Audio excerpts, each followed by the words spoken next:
Assalamualaikum warahmatullahi wabarakatuh. Halo semuanya, perkenalkan nama saya Rahmat Ridho, NPM saya 251047, kelas saya 2 IHMC. Di video kali ini saya akan ingin menjelaskan tentang buku 1 Perdata, yaitu tentang orang. Yang pertama itu adalah pada bagian pertama kami akan menganalisis kasus ini berdasarkan buku 1 Kitab Undang-Undang Hukum Perdata yang mengatur tentang orang atau subjek hukum. Pembahasan mengenai subjek hukum sangat penting karena setiap hubungan hukum selalu melibatkan kepada pihak-pihak yang memiliki hak dan kewajiban. Sebelum membahas lebih jauh mengenai status rumah warisan yang menjadi oleh sengketa, terlebih dahulu perlu dipahami siapa saja pihak yang terlibat dan bagaimana kedudukan hukumnya menurut hukum perdata. Oke, yang pertama itu adalah dalam hukum perdata, subjek hukum adalah setiap pihak yang dapat memiliki hak dan kewajiban serta dapat melakukan tindakan hukum. Pada dasarnya, subjek hukum terdiri atas manusia sebagai orang perseorangan dan badan hukum sebagai organisasi yang diakui oleh hukum.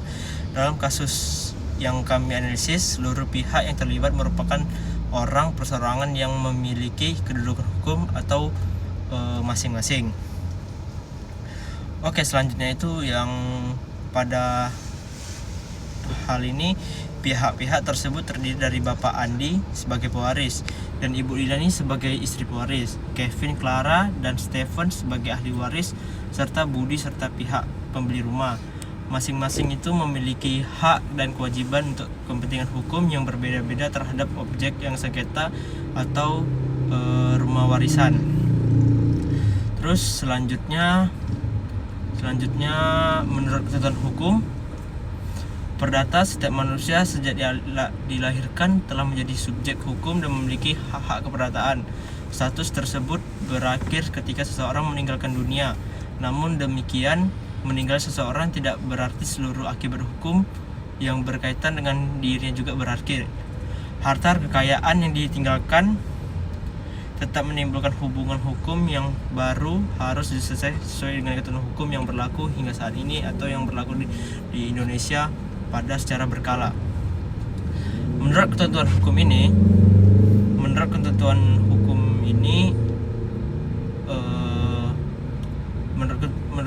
hukum ini terjadi peristiwa pewaris. Pewaris merupakan peralihan hak dan kewajiban yang berkaitan dengan harta kekayaan atau pewaris kepada ahli warisnya. Dengan demikian, rumah yang ditinggalkan oleh Bapak Andi menjadikan bagian dari ahli waris untuk turun-menurun yang harus dikelola sama anaknya, diselesaikan secara hukum perdata yang berlaku hingga saat ini. Pada tahap ini penting untuk dipahami bahwa rumah tersebut tidak secara otomatis memiliki Kevin, karena itu adalah keturunan dari Bapak Andi. Walaupun Bapak Andi sudah tidak ada, dan tetap saja itu sebagai ahli waris dan turun-menurun kepada anaknya.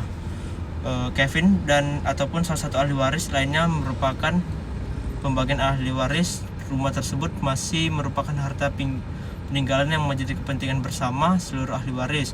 Artinya Bu Lina, Kevin, Clara, dan Stephen memiliki hubungan hukum terhadap rumah tersebut dan memiliki hak yang harus dihormati.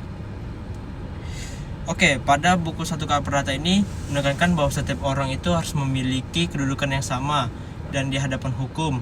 Tidak ada seseorang yang dapat menghilangkan dan mengambilkan hak orang lain, karena ini sudah turun-menurun dari Bapak Andi yang sudah dibagikan kepada anak-anak dan istrinya hingga saat ini.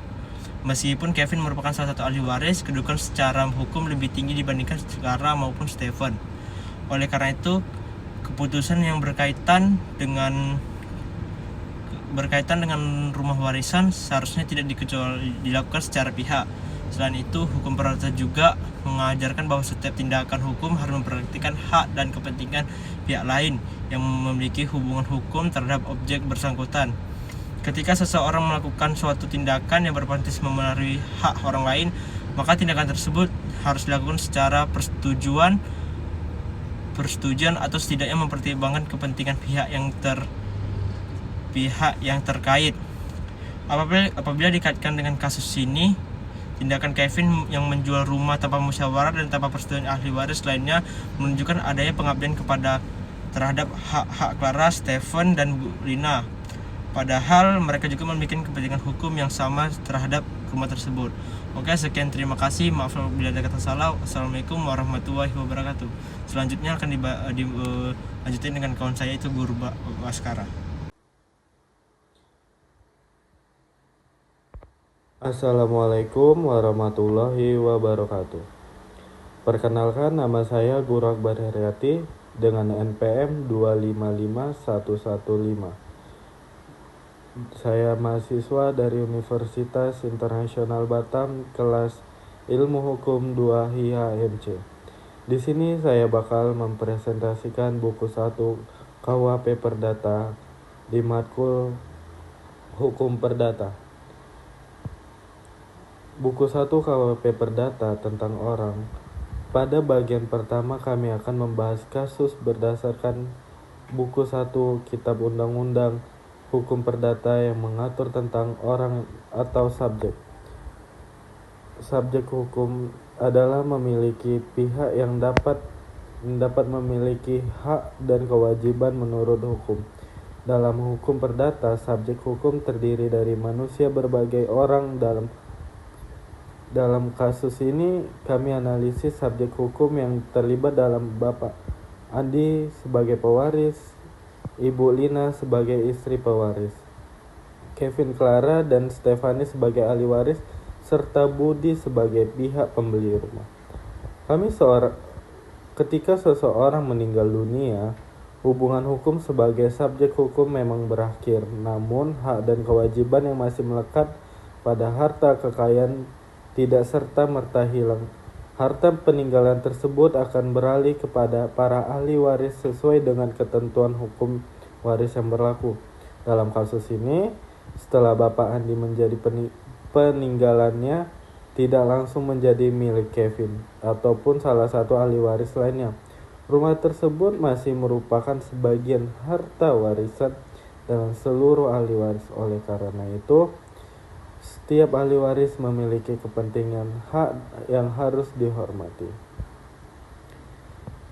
Buku 1 KUHP Perdata mengajarkan bahwa setiap orang memiliki kedudukan hukum yang sama dalam memperoleh perlindungan hukum. Karena itu, hak Clara dan Stephanie sebagai ahli waris tidak boleh diabaikan hanya karena Kevin yang menguasai rumah atau mengambil keputusan secara berpihak.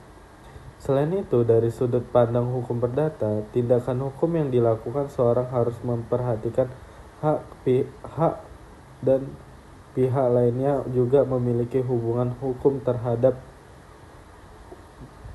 objek yang bersangkutan.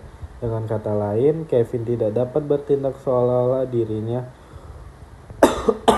adalah salah satu pihak yang menentukan nasib rumah warisan tersebut.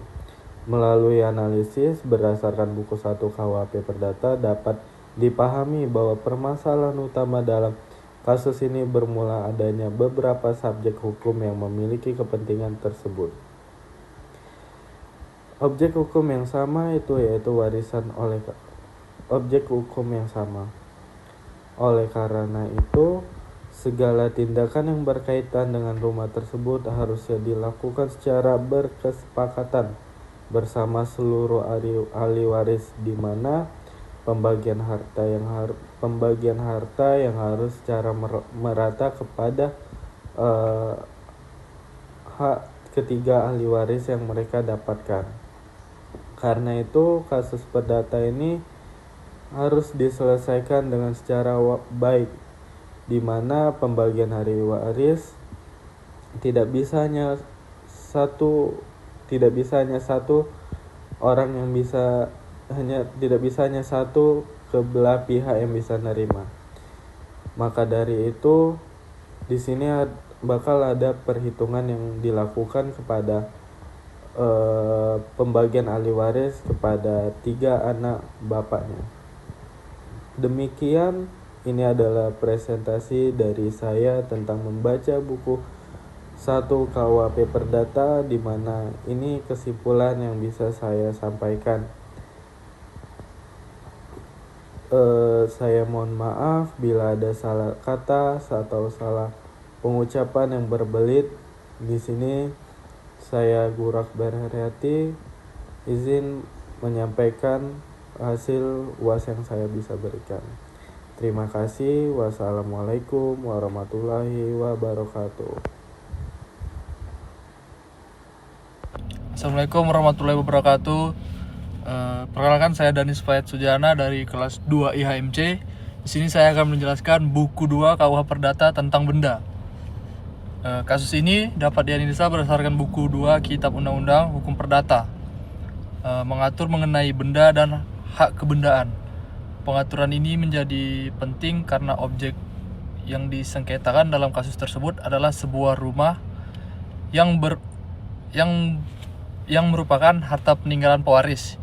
Dalam hukum perdata, pengertian benda tidak hanya terbatas pada sesuatu yang dapat dilihat, disentuh, atau memiliki wujud fisiknya. Menurut Kitab Undang-Undang Hukum Perdata, pasal 499, benda adalah setiap barang dan setiap hak yang dapat menjadi objek hak milik. Pengertian ini menunjukkan bahwa cakupan benda sangat luas. Benda meliputi benda berwujud maupun tidak berwujud, selama dapat dimiliki dan mempunyai nilai ekonominya. Rumah yang menjadi objek sengketa dalam kasus ini termasuk dalam kategori tidak bergerak. Dalam KUH Perdata, benda tidak bergerak merupakan benda yang karena sifatnya tidak dapat dipindahkan dari satu tempat ke tempat lainnya.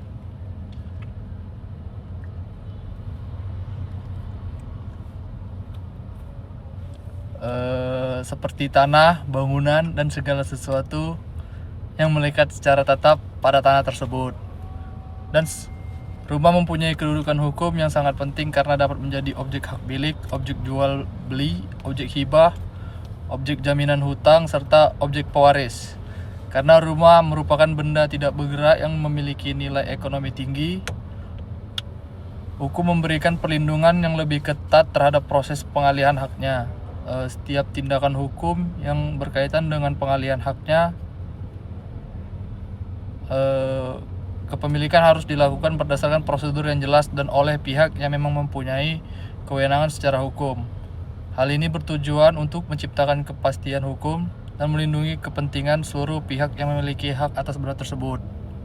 Dalam kasus ini, rumah masih berstatus sebagai harta warisan, belum dibagi secara resmi kepada ahli waris.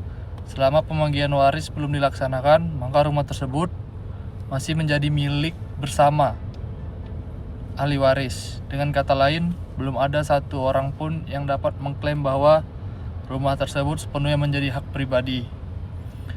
Kedudukan Kevin, salah satu ahli waris, memang memberikan hak untuk memperoleh bagian dari harta peninggalan pewaris. Akan tetapi, status tersebut tidak otomatis menjadikan Kevin sebagai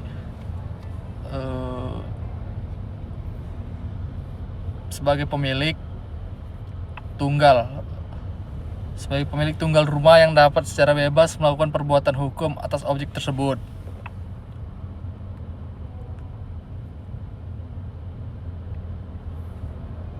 Sebelum dilakukan pembagian waris, tiap ahli waris memiliki hak yang sama atas harta peninggalan yang masih menjadi kesatuan. Terima kasih. Selanjutnya akan dilanjutkan teman saya. Assalamualaikum warahmatullahi wabarakatuh. Perkenalkan, nama saya Fahri Andrawinata, NPM 2551040, kelas 2 IHMC. Saya di sini ingin melanjutkan presentasi tentang buku 2 Hukum Perdata tentang benda yang dibacakan awalnya oleh Danis. Dalam hukum benda dikenal prinsip bahwa seorang hanya dapat mengalihkan hak atas suatu benda apabila ia memiliki hak dan kewenangan untuk melakukannya. Prinsip ini sering dikaitkan dengan asas nemo plus juris et alium transfere potes quam ipse habet, yang berarti seseorang tidak dapat mengalihkan hak yang lebih besar daripada hak yang dimilikinya sendiri.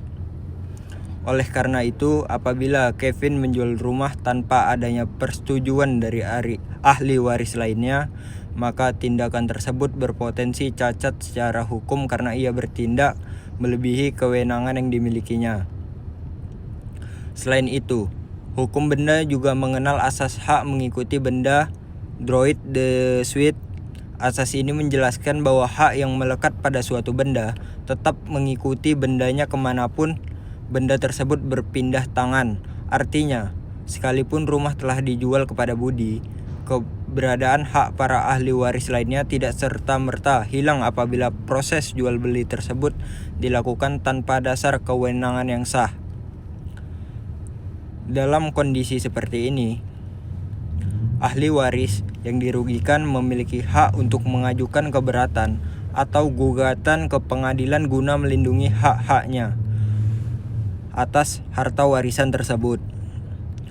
Pengadilan nantinya akan menilai apakah transaksi jual beli yang dilakukan Kevin memenuhi syarat hukum atau justru bertentangan dengan ketentuan mengenai kepemilikan bersama atas harta warisan.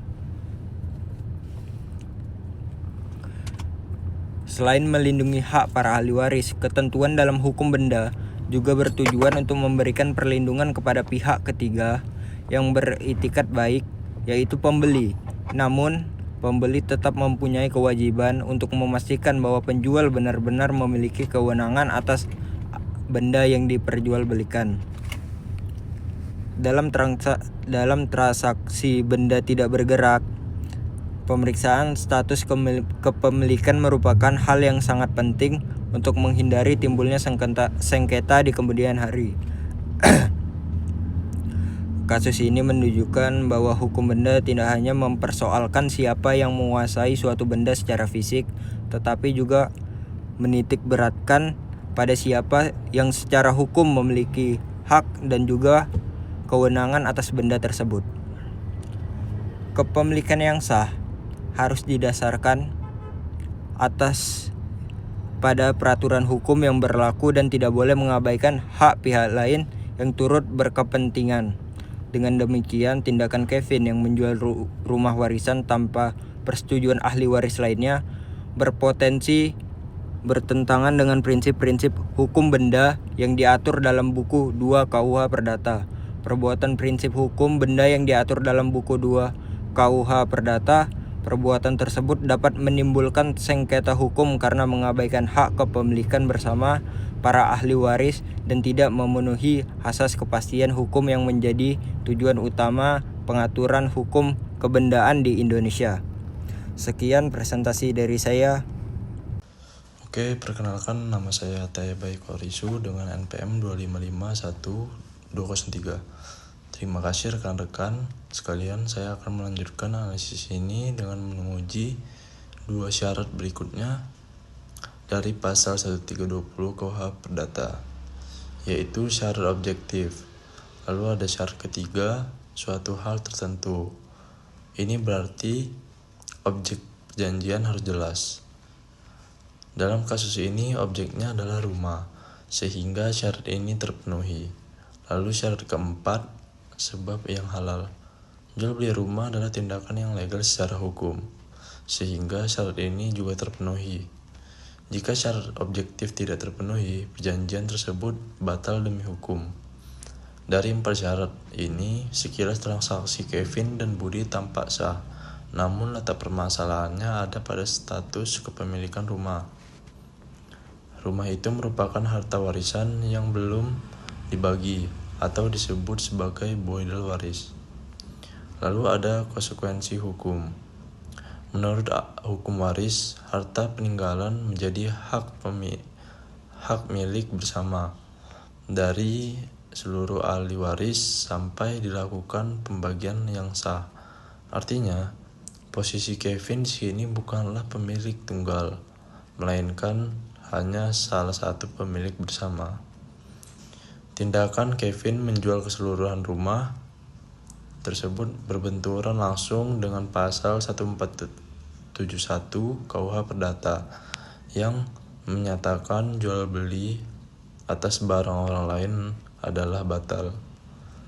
Kevin bertindak melampaui kewenangannya tanpa adanya persetujuan dan tanda tangan dari ahli waris yang lain. Kevin tidak memiliki landasan hukum untuk mengalihkan hak milik tersebut. Pada akibatnya, ahli waris lain yang merasa dirugikan memiliki hak untuk mengajukan gugatan perbuatan melawan hukum berdasarkan pasal 1365 KUH Perdata dan meminta pengadilan hukum membatalkan perjanjian jual beli tersebut. Lalu bagaimana dengan posisi Budi sebagai pembeli? Hukum perikatan mengenal prinsip itikat baik yang diatur dalam pasal 1338 ayat 3 KUH Perdata. Budi mungkin berargumen bahwa ia adalah pembeli yang jujur dan tidak mengetahui adanya sengketa waris. Namun jurisprudensi Mahkamah Agung memberikan syarat yang ketat untuk mengategorikan seseorang sebagai pembeli yang beretikat baik. Itikat baik harus dibuktikan dengan kehati-hatian. Kita harus melihat apakah Budi memeriksa keaslian sertifikat. Jika di sertifikat masih tertera nama orang tua Kevin yang sudah meninggal, Budi harusnya menyadari bahwa itu adalah harta warisan dan meminta surat persetujuan ahli waris lainnya. Jika Budi mengabaikan prosedur ini, maka ia tidak bisa dilindungi oleh hukum dan dianggap lalai. Rumah tersebut dapat dikembalikan kepada para ahli waris. Sebaliknya, Budi hanya akan dilindungi hukum jika ia sudah melakukan pemeriksaan yang wajar. Namun, Kevin melakukan pemalsuan dokumen yang meyakinkan. Oke, selanjutnya kesimpulan. Sebagai kesimpulan, kasus ini memberikan pelajaran penting bahwa keabsahan suatu perjanjian tidak hanya bersandar pada adanya kesepakatan dan adanya pertukaran uang. Keabsahan juga sangat bergantung pada kewenangan hukum pihak yang melakukan transaksi. Buku 3 KUH Perdata mengajarkan bahwa dalam bertransaksi, pembeli diwajibkan memiliki sikap proaktif dan hati-hati. Prinsip itikat baik hadir untuk melindungi pembeli yang teliti, bukan pembeli yang lalai dalam memastikan status hukum suatu objek perjanjian. Demikian presentasi dari kelompok kami. Terima kasih atas perhatiannya rekan-rekan dan Bapak Ibu dosen. Halo, perkenalkan nama saya Ahmad Fazri dengan NPM 2551201. Kali ini saya akan mempresentasikan analisis hukum mengenai kasus jual beli harta warisan yang belum dibagi, berdasarkan ketentuan dalam buku 3 KUH Perdata. Sebagai landasan teori, kita merujuk pada buku 3 KUH Perdata yang mengatur tentang perikatan. Perikatan adalah suatu hubungan hukum antara dua pihak yang menimbulkan hak dan kewajiban. Sumber perikatan yang paling umum terjadi di masyarakat adalah perjanjian. Melalui asas kebebasan berkontrak, masyarakat bebas membuat perjanjian, namun kebebasan tersebut tetap harus tunduk pada koridor hukum yang berlaku agar dipertanggungjawabkan keabsahannya. Pemaparan kasus dan timbulnya perikatan, mari kita lihat kasus yang menjadi fokus analisis kita kali ini. Terdapat sebuah transaksi jual beli rumah antara Kevin sebagai pihak penjual dan Budi sebagai pihak pembeli. Dari transaksi ini lahir sebuah perjanjian timbal balik. Kevin memiliki kewajiban untuk menyerahkan rumah dan hak menerima bayarannya, dan sebaliknya, Budi yang berkewajiban membayar harga yang disepakati dan berhak menerima rumah tersebut. Secara kasat mata, transaksi ini adalah proses jual beli yang wajar. Namun, kacamata hukum perdata,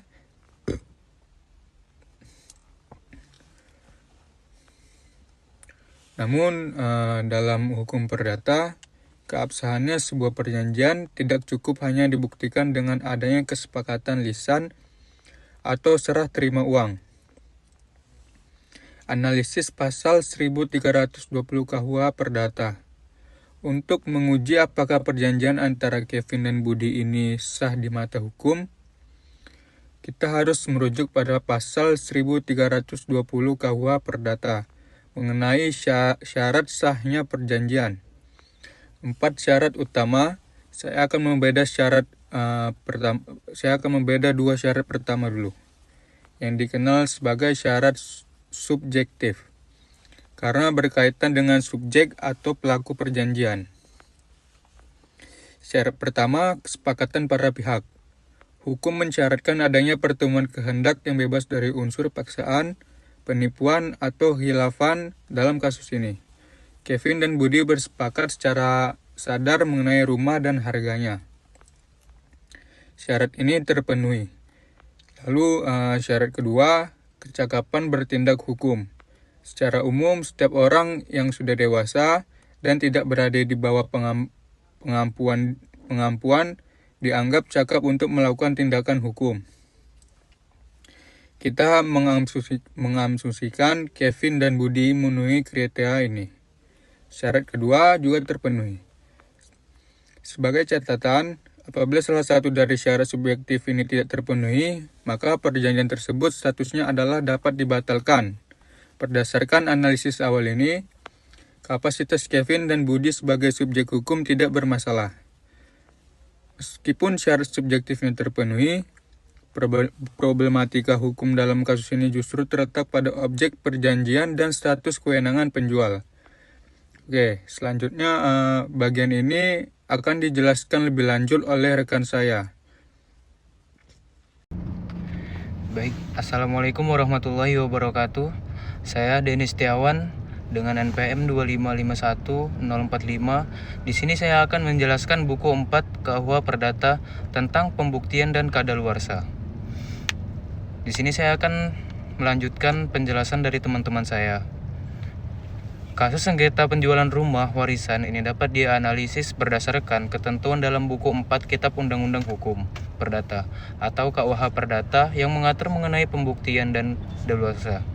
Buku ini memiliki peran yang sangat penting karena dalam setiap sengketa perdata, pihak yang mengajukan satu hak atau tuntutan wajib dapat membuktikan kebenaran dari apa yang diklaimnya. Prinsip dasar dalam hukum pembuktian adalah bahwa siapa yang mendalilkan suatu hak, maka dialah yang harus membuktikannya. Oleh karena itu, dalam sengketa ini masing-masing pihak memiliki beban pembuktian yang berbeda sesuai dengan kepentingan dan kedudukan dalam perkara.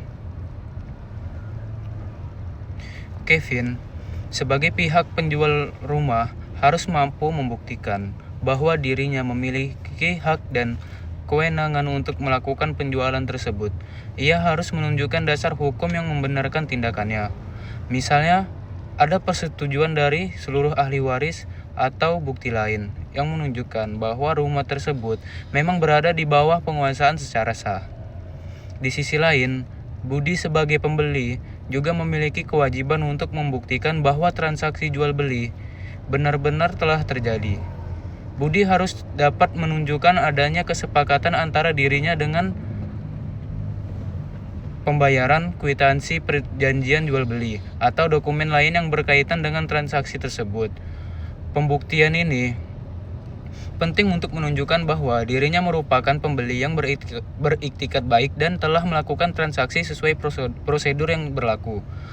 Sementara itu, Clara dan Stephen sebagai ahli waris lainnya harus membuktikan bahwa rumah yang menjadi objek sengketa masih merupakan bagian dari harta warisan yang belum dibagi.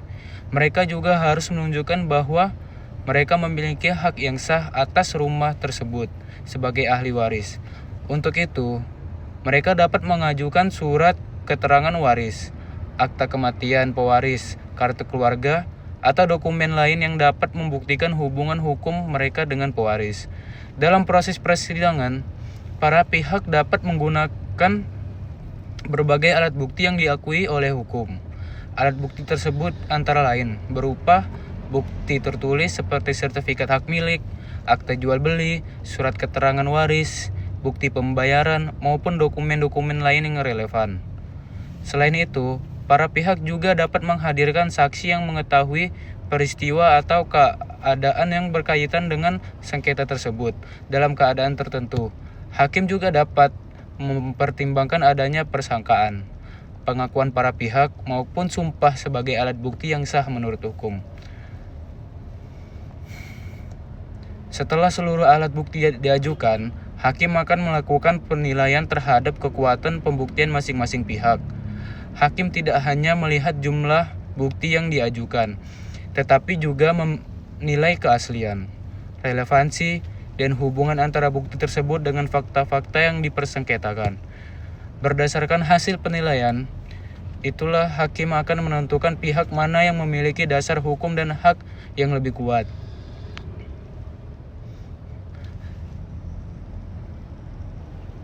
Selain menentukan pihak mana yang memiliki dasar hukum dan hak yang lebih kuat, buku 4 KUHP Perdata juga mengatur tentang daluarsa.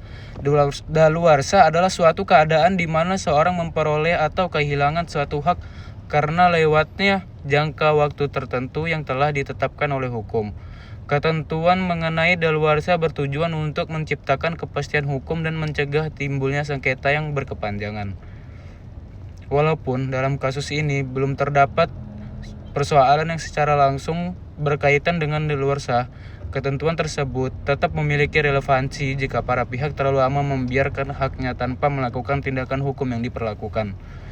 Maka, dalam keadaan tertentu, hak untuk mengajukan tuntutan dapat menjadi terbatas atau bahkan hilang karena daluarsa.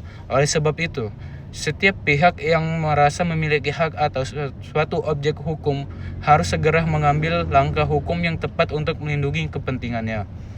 Berdasarkan uraian tersebut, dapat dipahami bahwa penyelesaian sengketa perdata tidak cukup hanya didasarkan pada perasaan bahwa seseorang memiliki hak atau merasa dirugikan. Baik, sekian dari saya. Terima kasih.